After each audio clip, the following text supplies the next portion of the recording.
ක්‍රිස්තුතුමන් තුළ මා ප්‍රේමවන්ත සහෝදර සහෝදරියනි ආදරණීය දුවේ පුතේ. අද සුවිශේෂය ඉතාමත් කෙටි මාක්තුමාගේ සුභාරංචි 9 වන පරිච්ඡේදයේ 38 වන වගන්තිය ඉඳලා 40 වන වගන්තිය දක්වා වගන්ති දෙකයි.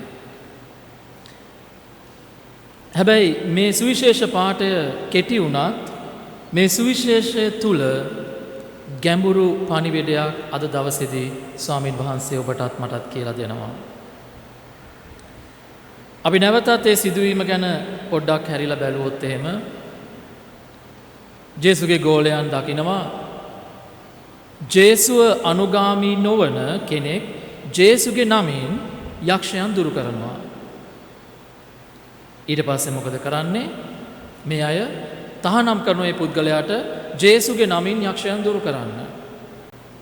ඊට පස්සේ මොකද කරන්නේ? මේ ගෝලෙන් ඇවිල්ලා ජොහන් ඇවිල්ලා ජේසුට කියනවා මේම සිදුවීමක් වුණා. ඔබ වහන්සේගේ නාමයෙන් යක්ෂයන් දුරු කරන කෙනෙක් අපි දැක්ක. අපි ඒ කෙනාව තහනම් කළා. හැබැයි ජේසුස් මේ මොහොතේ කියනවා නෑ එහෙම කරන්න ඕනේ නැහැ. මාගේ නාමයෙන් යහපත් දෙයක් කරන කෙනෙක්ට ඔහුගේ ඒ හුස්මෙන්ම අයහපත් දෙයක් කරන්නට බෑ. ඒ වගේම උන්වහන්සේ කියනවා අපට විපක්ෂ නොවන්නා අපට පක්ෂය. මොකක්ද මේකේ තේරුම? අපි උදාහරණ කිහිපයක් අරන් බලමු. අපි මෙතන ඉන්න හැම කෙනෙක්ම පල්ලියේ ක්‍රිස්තියානි කරලා සක්‍රමේන්තු ලබලා අපි හැමදාම දිව්‍ය පූජාවට එනවා, නුවාණයට සම්බන්ධ වෙනවා. අපි මේ හැම දෙයක්ම කරලා සභාවේ නිත්‍ය සමාජිකත්වයේ ලබාගෙන අපි හිටියත් අපිට කිසිම තැනක නැහැ සහතිකයක් දීලා අපි කෙලින්ම මරණට පස්සේ ස්වර්ගයට යනවායි කියලා. එහෙම දෙයක් නැහැ. දේව වචනය තුල ජේසුම පැහැදිලි කරලා කියනවා අපි කොයිතරම් දේව වචනයට සවන් දුන්නත් වැඩක් නැහැ. අපි මේ දේව වචනය අපගේ ජීවිත තුල ක්‍රියාත්මක කරන්නේ නැත්නම්. එදා උන්වහන්සේව හමුවන්නට උන්වහන්සේගේ අම්මයි සහෝදර සහෝදරයන් එනවා. ගෝලු ඇවිල්ලා කියනවා ස්වාමිනී ඔබ වහන්සේගේ අම්මත් මෑණියෝ සහ සහෝදර සහෝදරයෝ ඇවිල්ලා ඉන්න ඔබ වහන්සේ හමුවන්නට. ඒ වෙලාවේ ජේසුස් මොකද්ද දෙන උත්තරේ? මාගේ වචනය අහලා ඒ වචනය පිළිපදින අය මගේ මෑණියෝත් සහෝදර සහෝදරියෝත් වෙනවා කියලා. තවත් අවස්ථාවක උන්වහන්සේ වපුරන්නාගේ උපමාව තුල අපි සති කිහිපයකට කලින් මෙනෙහි කළා. වපුරන්නාගේ උපමාව තුල උන්වහන්සේ කතා කරලා කියනවා සරුබිමෙහි වැටෙන බීජ මහා පුදුමාකාර විදිහට පළ දරනවා. මොනවද සරුබිමේ වැටෙන බීජ කියන්නේ? අපි උන්වහන්සේගේ වචනය අහලා ඒ වචනය අපගේ හදවතට අයිති කරගෙන අපේ ජීවිතයට අයිති කරගෙන අපි ඒ වචනේ ජීවත් කරවනවා නම් අන්න එතන තමයි ඒ සරු බව අපි ජීවිතය තුල අත්දකින්නේ. එතකොට ස්වාමින් වහන්සේගේ නියම අනුගාමිකයෙක් වෙනවා කියන්නේ අපි ක්‍රිස්තියානි කරලා මේ ක්‍රිස්තියානි කියන ලේබලේ ගහගත්ත පමණින් කතෝලික කියලා ලේබලේ ගහගත්ත පමණින් ඔබත් මාත් ක්‍රිස්තියානිකාරයෙක් වෙන්නේ නැහැ, ක්‍රිස්තු අනුගාමිකයෙක් වෙන්නේ නැහැ. අපි හිතනවා නම් අපේ පල්ලියේ සාන්ත තෙරේසා පල්ලියේ තමයි හැමදේම හොඳටම වෙන්නේ. අපි තමයි හොඳටම කරන්නේ. එමත් නැත්තම් අපි තමයි හොඳටම මංගල්‍ය කරන්නේ. අපි තමයි හොඳටම සමිති සමාගම් පවත්වන්නේ. නැහැ. අපි මේ පල්ලියෙන් එළියට ගිහිල්ලා තවත් පල්ලි වලට ගිහිල්ලා බැලුවොත් අපිට වඩා හොඳ භක්තියෙන්, හොඳ කැපවීමෙන් වැඩ කරන අය ඉන්නට පුළුවන්.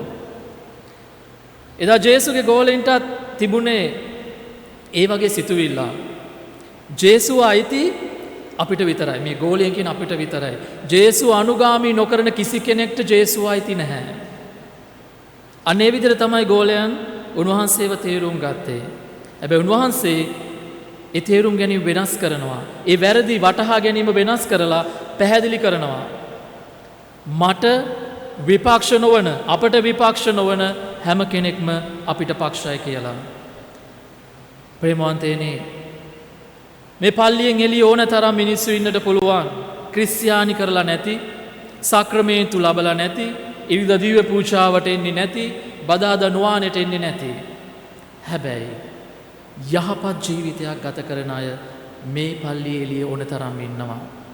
එකිනෙක කෙනාට සංවේදී වන, එකිනෙක කෙනාට දුකට වේදනාවට සංවේදී වෙන මිනිස්සු ඕනෑ තරම් මේ පල්ලියෙන් එළියේ ඉන්නවා. පරාර්ථකාමී මිනිස්සු, අනිත් අයට උදව් උපකාර කරන මිනිස්සු, යහපත තුල යහපත් ජීවිත ගත කරන මිනිස්සු ඕනෑ තරම් මේ පල්ලියෙන් එළියේ ඉන්නවා. එතු මේ හැම කෙනෙක්ම යහපත කියන්නෙම සමානයි ක්‍රිස්තුස් වහන්සේ. උන්වහන්සේ තමයි පරම යහපත.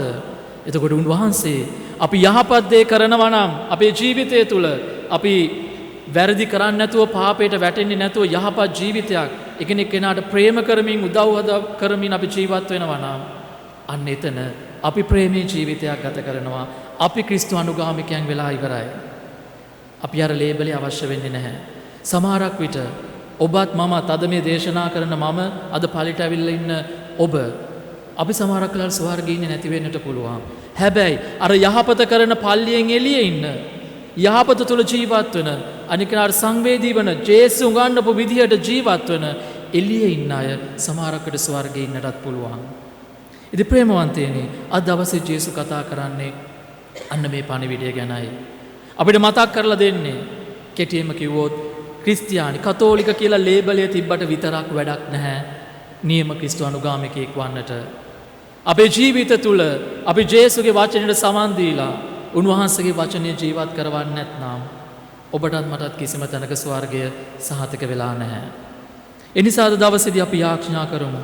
ස්වාමීන් වහන්සේගේ වරම් ඉල්ලමු.